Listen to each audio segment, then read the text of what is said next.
Hello friends, আমি হলাম দেশি জিম বয়। আর আমার 150 দিনের চ্যালেঞ্জের আজকে হলো ডে 21। জীবনে সফলতা অর্জন করতে গেলে কষ্ট তো করতেই হবে।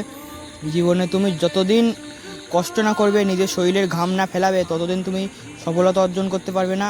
আর আমাদের গ্রামের আমি একমাত্র ছেলে যে আমি জিম লাভার। আমাদের গ্রামের মধ্যে একমাত্র আমিই জিম লাভার।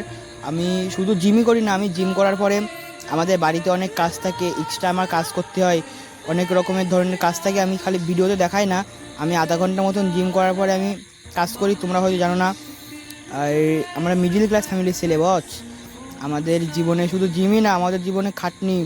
আমাদের সফলতা অর্জন করতে গেলে আমাদের পথে অনেক বাধা আসে। আমাদের সেই বাধা করে আমাদের কষ্ট করতে, আমাদের জিম জিম করতে হয়। আমাদের জীবনে সফলতা অর্জন আমাদের এমনি হয় না, আমাদের মাথার ঘাম পায়ে ফেলায় আমাদের সফলতা অর্জন করতে হয়।